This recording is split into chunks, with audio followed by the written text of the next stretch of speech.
Imagine कीजिए दुनिया का एक ऐसा आइलैंड जहां मौत मानो रास्ता भूल गई हो। जहां लोग 80 या 90 साल की उम्र में बीमार होकर बेड पर नहीं पड़ते बल्कि पहाड़ों पर चढ़ते हैं और दोस्तों के साथ डांस करते हैं। दुनिया में ऐसी सिर्फ 5 जगहें हैं जिन्हें साइंटिस्ट्स कहते हैं ब्लू जोन्स। उनमें से एक जगह है ओकिनावा आइलैंड। लेकिन जापान के ओकिनावा आइलैंड पर ऐसा क्या है? वहां के लोगों के पास ऐसी कौन सी मैजिक पिल है जो हमारे पास नहीं? क्यों वहां के लोग दुनिया में सबसे ज्यादा खुश हैं? क्या ये किस्मत है या कोई छुपा हुआ जादू?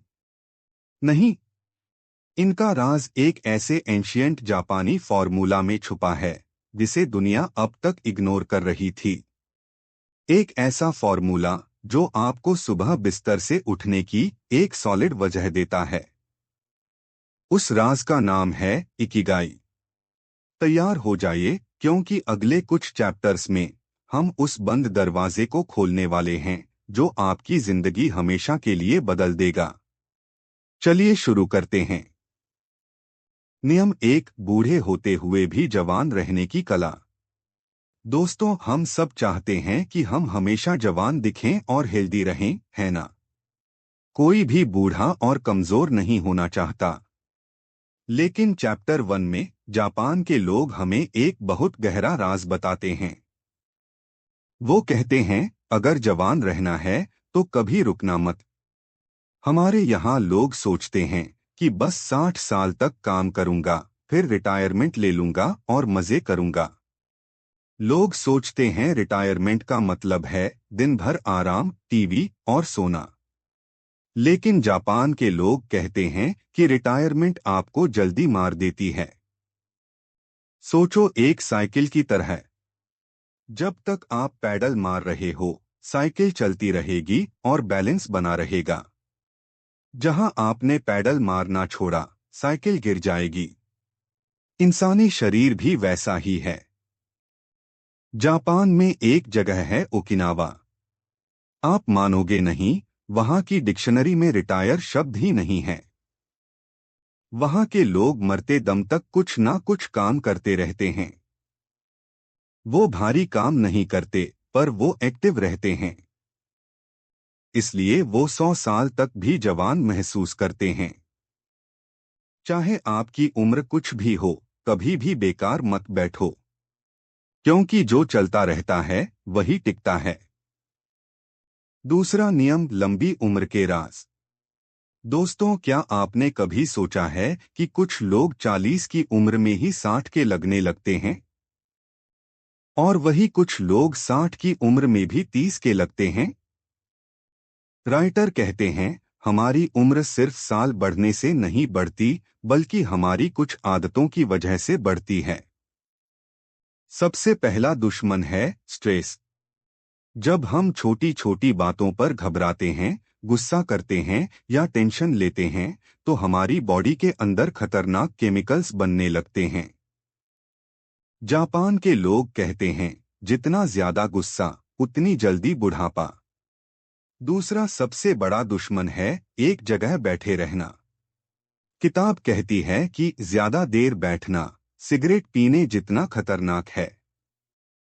जब हम हिलते डुलते नहीं हैं, तो हमारा सिस्टम स्लो हो जाता है और बीमारियां घर बना लेती हैं। इसलिए अपने दिमाग को शांत रखो और अपनी बॉडी को चलाते रहो। टेंशन को डस्टबिन में डालो। तीसरा नियम, जीवन का मकसद कैसे ढूंढें। दोस्तों, क्या कभी आपको ऐसा लगा है कि सब कुछ है, पैसा, घर, खाना, फिर भी अंदर से कुछ खाली खाली लगता है? चैप्टर 3 में हम इसी खालीपन को भरने का तरीका सीखेंगे। इस चैप्टर में हम एक बहुत बड़े डॉक्टर विक्टर फ्रेंकल की बात करेंगे।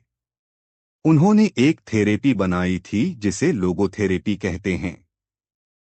इसका सिंपल मतलब है अपने जीने की वजह ढूंढना। जहां बाकी डॉक्टर्स पूछते हैं कि तुम बीमार क्यों हो, वहां लोगोथेरेपी पूछती है कि तुम जिंदा क्यों हो। इंसान दुखी इसलिए नहीं होता कि उसके पास पैसे नहीं हैं, वो दुखी इसलिए होता है क्योंकि उसे पता ही नहीं कि वो सुबह उठे क्यों। इस खालीपन को सिर्फ एक चीज भर सकती है, आपका मकसद। तो आज खुद से पूछो, वो कौन सी चीज है जिसके लिए मैं अपनी जान भी लगा सकता हूँ। जवाब ढूंढो, क्योंकि वही आपका इकिगाई है। चौथा नियम, हर काम में फ्लो कैसे लाएं। दोस्तों, क्या कभी आपके साथ ऐसा हुआ है कि आप कोई काम कर रहे हो और अचानक घड़ी देखी तो पता चला कि 3 घंटे बीत गए। इस जादू को चैप्टर 4 में नाम दिया गया है, फ्लो। जब हम किसी काम में इतना खो जाते हैं कि हमें भूख, प्यास या वक्त का होश नहीं रहता, उसे कहते हैं फ्लो में होना। ये वो स्टेट है जहां इंसान सबसे ज्यादा खुश होता है। लेकिन आजकल हमारा फ्लो क्यों नहीं बनता? क्योंकि हम मल्टीटास्किंग करते हैं। किताब कहती है, एक वक्त में सिर्फ एक काम करो। अगर आप बर्तन धो रहे हो तो सिर्फ बर्तन धो। इसे कहते हैं माइक्रो फ्लो। तो जब भी कोई काम शुरू करो तो अपना फोन दूर रख दो। असली मजा मंजिल में नहीं, सफर में है। पांचवा नियम, लंबी उम्र वाले लोगों की कहानियां। दोस्तों, लिखने वालों ने सोचा, क्यों ना उन लोगों से ही पूछा जाए जो खुद 100 साल के हो चुके हैं। इन्हें हम कह सकते हैं मास्टर्स ऑफ लॉन्गेविटी। जब उनसे पूछा गया कि आपका राज क्या है, तो उन्होंने कोई महंगा इलाज नहीं बताया। 102 साल की महिला ने कहा, सिर्फ चिंता मत करो। एक और बुजुर्ग ने कहा, अपना दिल खुला रखो और लोगों से मिलते जुलते रहो। इन सब की बातों में एक बात कॉमन थी, वो स्ट्रेस फ्री रहते थे। वो कहते हैं, जो होना है वो तो होगा ही, तो अभी क्यों रोना। वो अपनी उम्र को गिनते नहीं हैं, बस हर दिन को त्योहार की तरह मनाते हैं।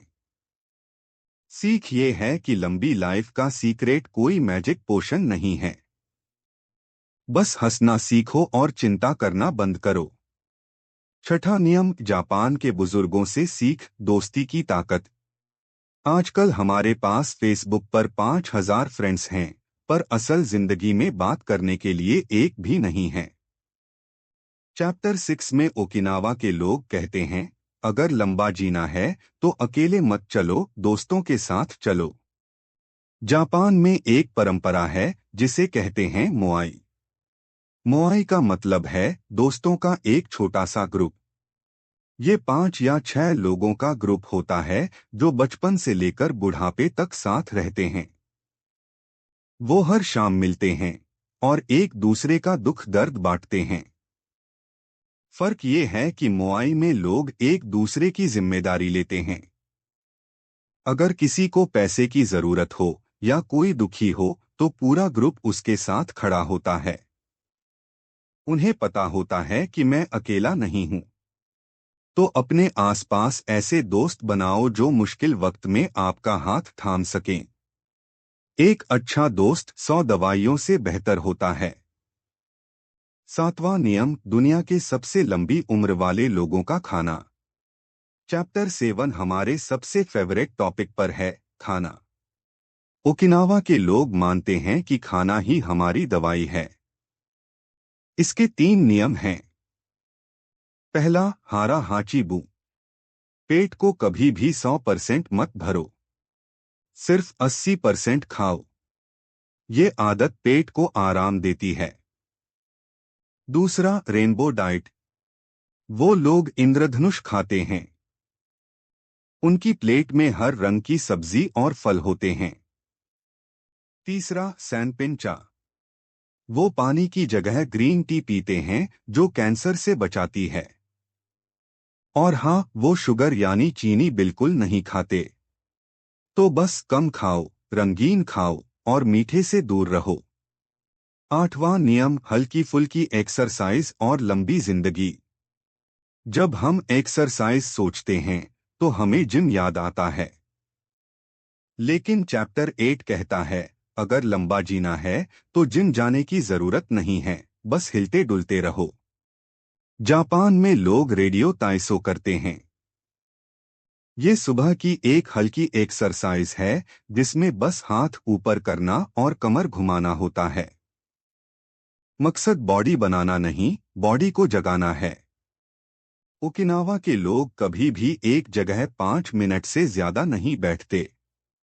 पानी अगर एक जगह रुक जाए तो खराब हो जाता है, वही हाल हमारी बॉडी का है।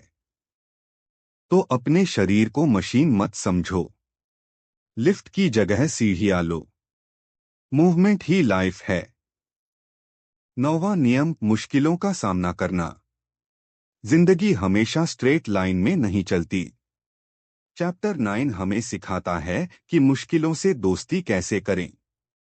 यहाँ एक कॉन्सेप्ट है, रेसिलियंस। एक बांस के पेड़ और एक ओक के सख्त पेड़ को देखो। तूफान में सख्त पेड़ टूट जाता है, लेकिन बैम्बू झुक जाता है और तूफान के बाद वापस खड़ा हो जाता है। सीख ये है, जिंदगी में बैम्बू बनो, ओक नहीं। दूसरा कॉन्सेप्ट है वाबी साबी, मतलब इम्परफेक्शन में खूबसूरती। जापान में अगर कोई कप टूट जाए तो वो उसे फेंकते नहीं, बल्कि सोने से जोड़ते हैं। वो मानते हैं कि टूटा हुआ कप अब पहले से ज्यादा सुंदर है। तो बुरे वक्त से डरो मत। ये आपको तोड़ने नहीं, बल्कि अपग्रेड करने आता है। दोस्तों, अब हम इस सफर के आखिरी पड़ाव पर हैं। इस पूरी किताब का निचोड़ सिर्फ एक लाइन में है। खुश रहना कोई मंजिल नहीं है, ये एक सफर है। ओकिनावा के लोगों का राज 4 चीजों पर टिका है। अच्छा खाना, अच्छे दोस्त, अच्छी आदत और एक मकसद। अब सबसे बड़ा सवाल, आप अपना इकिगाई कैसे ढूंढोगे? बस आज खुद से ये 4 सवाल पूछो। 1, वो क्या काम है जो मुझे सबसे ज्यादा पसंद है? 2, वो क्या काम है जिसमें मैं सबसे अच्छा हूँ? 3, दुनिया को किस चीज की जरूरत है? 4, किस काम के लिए मुझे पैसे मिल सकते हैं? जहां ये चारों सवाल मिल जाते हैं, बस वही आपका इकिगाई है। तो इंतजार मत करो। आज से ही अपने उस पैशन को ढूंढो, क्योंकि दुनिया को आपकी जरूरत है। धन्यवाद।